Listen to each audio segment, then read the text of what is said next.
Thank you very much. Great to be in this wonderful state.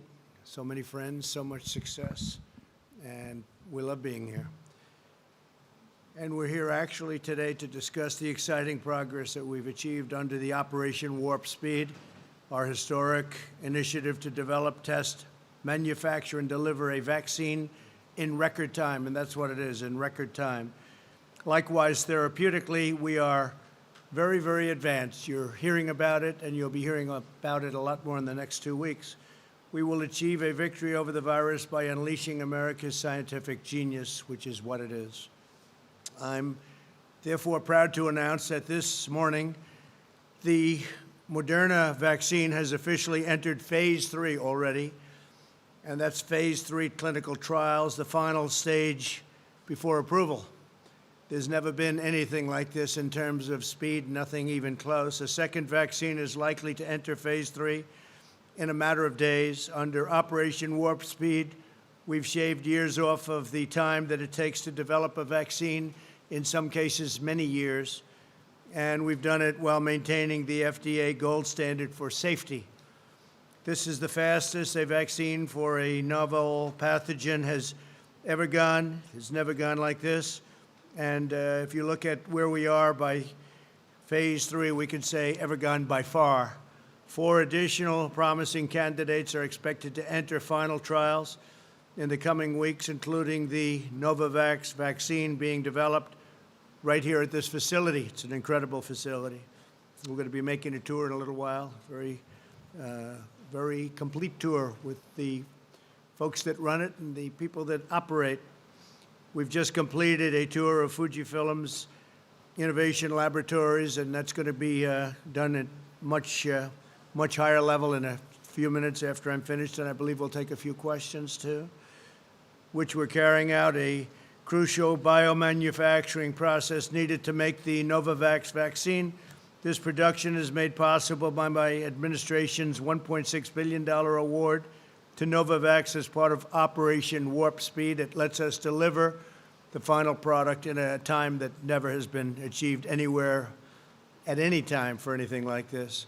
These same manufacturing processes are being conducted on an even larger scale in College Station, Texas. Today, I'm proud to announce that HHS has just signed a $265 million contract with the Fujifilm Texas A&M Innovation Center, which is quite the place, to dramatically expand their vaccine manufacturing capacity. I want to thank Fujifilm CEO Martin Meeson for welcoming us today. And Martin, where is Martin? Thank you. Thank you very much, Martin. It's really wonderful to be with you under these circumstances, in particular, with all the progress that's being made. As well as Novavax CEO Stanley Erck. Stanley, thank you very much. Thank you very much for being here. Thanks also to Secretary Alex Azar, who's with us. Senator Tom Tillis, thank you very much. Thank you, Tom. Stand up, Tom. Good job you've done. Thank you very much. You really have. Representatives Richard Hudson, David Rouser, Mark Walker, Dan Bishop, and Greg Murphy. Thank you. All friends, all warriors. Lieutenant Governor Dan Forrest, who I hear is doing a great job. Where's Dan? Stand up, Dan. Great job, Dan. Really good. North Carolina House Speaker Tim Moore. Thank you, Tim. Great job. And President Pro Tem of the North Carolina State Senate, Phil Berger. Thank you, Phil, very much. I appreciate it. Operation Warp Speed is funding a historic portfolio of highly promising vaccine candidates. In addition to our $1.6 billion investment in Novavax, we've issued a $483 million contract with Moderna, a $1.2 billion contract with AstraZeneca, a $465 million contract with Janssen, and just last week, a $1.95 billion agreement with Pfizer. Tremendous progress is being made with all of those great companies. A groundbreaking agreement with Pfizer includes a guarantee to deliver 100 million doses shortly after the vaccine's approval, almost immediately, with the option to purchase an additional 500 million thereafter. Not only is Operation Warp Speed accelerating the development of a vaccine, we're also directing a colossal industrial mobilization to ensure its rapid delivery. Nothing's happened like this since the end of World War II. Instead of the usual sequence of vaccine development, testing, and trials, followed by production, our strategy is to conduct these phases simultaneously, so everything goes at one time. We're not waiting and waiting and waiting. It's all going at one time. We have a system that has, I think it's unparalleled, never been done before, but we suspect it's going to work and work very well. We're mass producing all of the most promising vaccine candidates in advance so that on the day one that it's approved, it'll be available to the American people immediately, and we'll probably have a lot for a lot of other people throughout the world. The world is suffering from this China virus. Another dimension of Operation Warp Speed is our focus on therapeutics to treat the virus. Over 140 clinical trials are underway, and a number of effective therapies have already been developed and widely delivered, including remdesivir, which is having a tremendous impact. You see that with mortality rates and other things statistically. Dexamethasone, convalescent plasma, and antibody treatments. We have numerous treatments right now that are under study, and I think over the next couple of weeks we may actually have some very positive answers as to that. On July 7th, we announced a $450 million agreement with Regeneron to begin advanced manufacturing of its antibody treatment, which is currently in late-stage clinical trials. Late stage. Due to the medical advances we've already achieved and our increased knowledge on how to treat the virus, the mortality rate for patients over the age of 18 is 85% lower than it was in April. Think of that, 85%. And is 25% lower than Europe as a whole. In the middle of April, more than 22% of all deaths in the United States were attributable to the China virus. As the last week, that number has dropped down. As of last week, it's dropped down to under 7%. To decrease the turnaround times for testing, the first two laboratories have been approved to provide pooled testing, very important. In other words, samples from multiple patients are processed together. They're pooled. Now, pooled testing will reduce turnaround times by substantially more than 50%. Last week, our Centers for Medicare and Medicaid Services began distributing rapid point-of-care diagnostic test instruments to all of the nursing homes in the United States, focusing on the areas of greatest need, which is our elderly and our nursing homes. What we've already sent includes testing instruments to 635 nursing homes for 196,000 rapid point-of-care tests. It's a tremendous amount. You'll get your response and answer from 5 to 15 minutes. Over the next 3 weeks, 1,700 nursing homes will receive an additional 800,000 point-of-care tests. Think of that. The United States has conducted over 52 million tests. That's more than all of Europe put together times 2.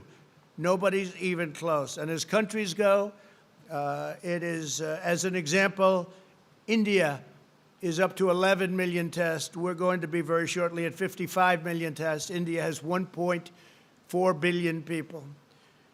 Through our relentless efforts, we've completely rebuilt our stockpile, which the previous administration depleted and did not refill. The cupboards were bare, I say it often. In total, we've now distributed nearly 100 million N95 masks, 35 million surgical masks, 15 million face shields, and much, much more. In addition to that, ventilators, the most difficult thing of all. We are now building thousands a month, and we're distributing. We have all we need in our country, but to other countries that are in desperate need. Other countries are having a tremendously difficult time with the virus. Last week, FEMA sent additional personnel, protective equipment to over 15,000 nursing homes, including 643,000 pairs of protective eyewear, 7 million masks, 34 million pairs of gloves, and 6 million gowns. It's a lot. Over the weekend, cases in Florida, Texas, and Arizona held steady and are now heading down. In Arizona, they're heading very substantially down and rapidly. We've been constant and in constant communication with the states and are surging them resources when requested. They largely had what they needed, but anything they need, we send them immediately. We are totally full. We have everything we need. We get it to the states immediately. We deal with the governors. The relationship with the governors has been very good. These states are not out of the woods, but rigorous compliance with guidelines should allow them to turn the corner and very, very quickly. We are working with every governor and health commissioner across the country to bring a complete individualized analysis to each state, as well as tailored recommendations. States are different. My administration is also closely monitoring the surging caseload in Latin America, which is now the region in the world with the most active reported infections by far. Due to the relative scarcity of testing in Latin America, however, the region's reported number of cases is also likely to be dramatically undercut or undercounted. And I can say that's probably true throughout the entire world.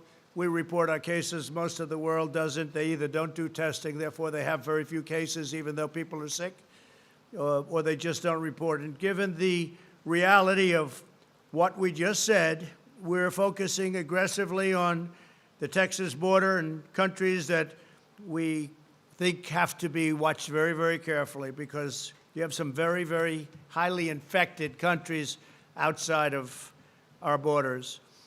I've spoken with Governor Abbott, a terrific gentleman, and I can report that over 3,300 federal personnel are on the ground in Texas. We've given them a tremendous amount of extra help, including doctors, nurses, frontline people.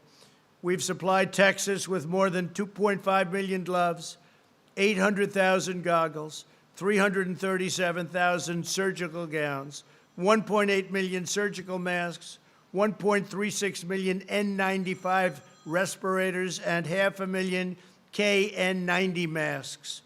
Beginning this week, Texas hospitals will receive 500 cases of remdesivir, which has proven very effective, enough to treat 3,200 patients.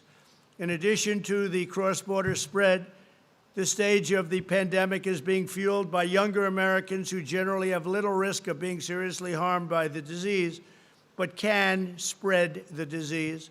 We need all Americans to be conscious about their actions and to exercise extreme vigilance.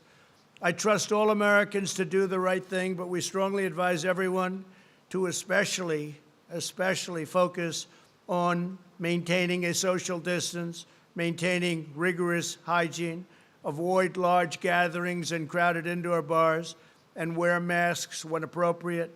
We also strongly urge citizens to take extra precautions to shield those at highest risk, which are, in most cases, in many cases, the elderly, especially the elderly with medical problems such as heart or diabetes. But you want to shield them, and you want to guard them, and you want to protect them from the virus, especially those that are really targeted, almost targeted, you could say, by this horrible, horrible plague, this horrible epidemic, pandemic. America will develop a vaccine very soon, and we will defeat the virus. We will have it delivered in record time. As our visit here demonstrates, and I want to thank all of the people and representatives from the great state of North Carolina. This is a great place. It's a phenomenal place. And we've had so many great meetings and such a great time. I want to drive and the drive and tenacity of your representatives and your politicians has been incredible. When they call, I'm there. When they call, most of them, many of them are sitting here right now, I will always answer their call. So thank you very much. I appreciate you being here with us, and let's get on to a few questions. Tremendous progress has been made, and it's been made rapidly, and it's been made in areas that nothing like that has taken place before. So please, thank you very much.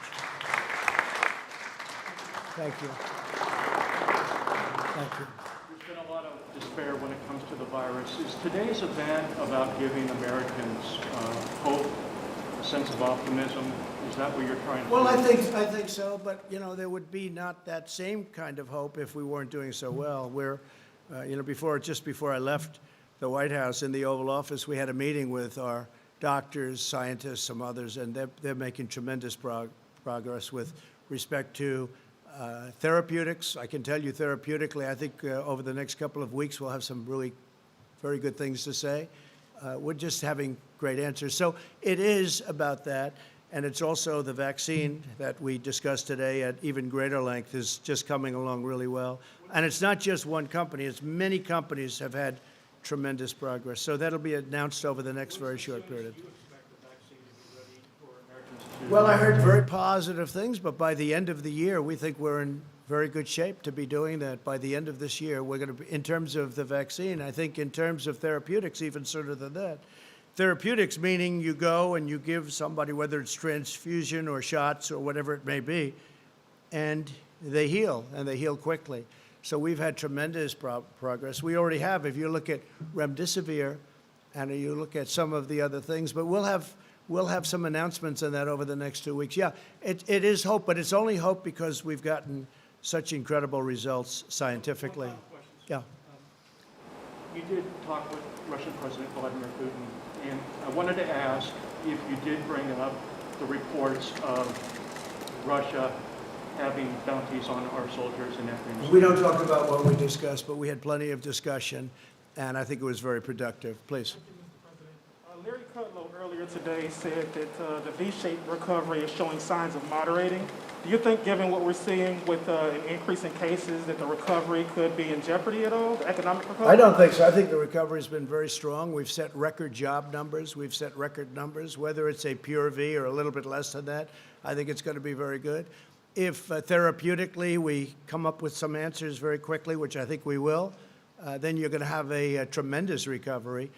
Likewise with the vaccines, if you do that by the end of the year, that's ahead of schedule, substantially ahead of schedule, and it's ahead of anything that's ever taken place in terms of vaccines before. So I think if those things happen, if just one of those events happen, you'll go right back into that V, and I think you're probably in the V anyway.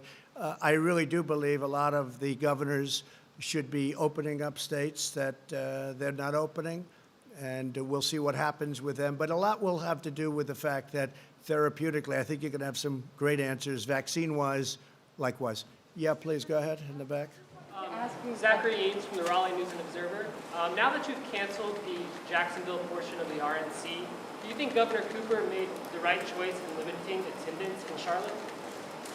Well, we're actually coming to North Carolina, as you know, and we're having a very major, I guess that would be the nomination night, so that's Monday. That'll be Monday. They're going to be here. And the rest we'll do in a different form. We could have done it many different ways, but I think we did the right thing, and I'm really happy that we're going to be having a piece of it, at least, and a very important piece, in North Carolina. Yes, please. Go ahead. Mr. President, your poll numbers suffered in recent months because of your handling on the pandemic. They're here now today. What's your plan going forward to prove to Americans that you're the right person? I think the poll numbers are very good. The poll numbers we have are very good. We're leading in North Carolina. We're leading in Pennsylvania. We're leading in Arizona. Our numbers. We're leading in Arizona. We're leading nicely in Florida. I think our poll numbers are very good. We're leading substantially in Georgia. I mean, we get a lot of suppression polls. We get a lot of fake polls, just like we have fake news. I mean, it's a terrible thing when you look at it. But I had the same thing 4 years ago. I was losing everywhere. I had poll numbers where I wasn't going to win any state, and I ended up winning every one of them. You know, the swing states. I wasn't going to win any of them, and I won all of them.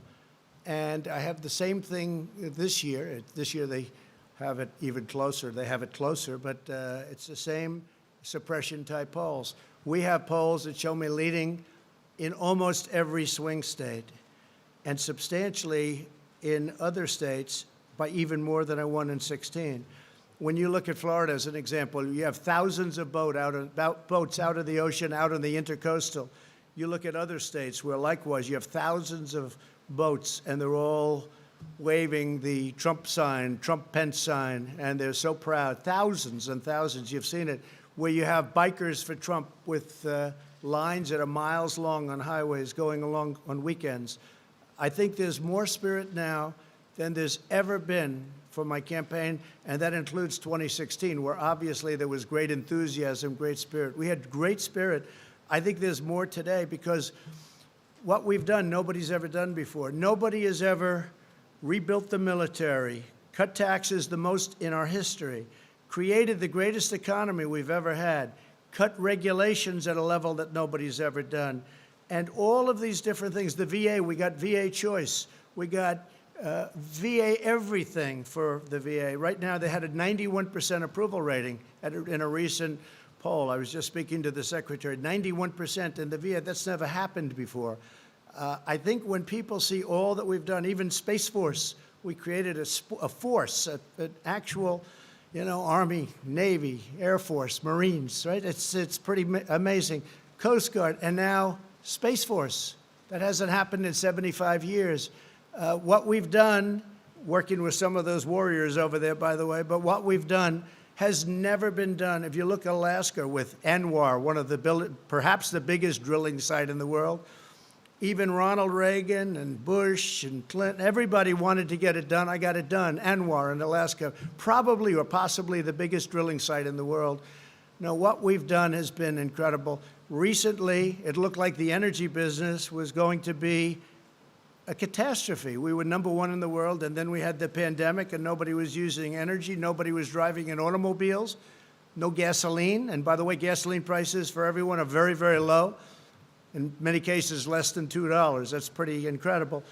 And I saved the energy business. I got Russia and I got Saudi Arabia on the phone, and they cut way back, and we're now at $40 and plus a barrel, and we're saving tens of millions of jobs in energy. We're the #1 in energy in the world. So with all that we've done, we made and brought this country to the greatest point in its history. We never had an economy like we had prior to the China plague or China virus coming in. We never had numbers like it. We are going to have them again. And everyone knows I'm going to rebuild it. I had to close it up. We saved millions of lives by closing it. If we didn't close it, you would have seen numbers that would have been 15 times what you have right now. One death is too much, but it would have been 10 to 15 times, maybe more than that, what you have. We closed this greatest economy ever, far bigger than China, better than China. China was having, by the way, the worst year they had in 67 years. Tariffs, they paid us tens of billions of dollars. The worst year they've had, think of it, in 67 years. We were having the best year we've ever had. I had to close it, and now we're reopening it. And next year will be stronger. It'll be the strongest year so far. It'll be better even than last year. Okay, thank you very much. I'll be heading back, and I'll see you back at the White House. Thank you very much. We're going to take an additional tour of the facility with your great leaders. Thank you very much to the people of North Carolina. We love being here. Thank you.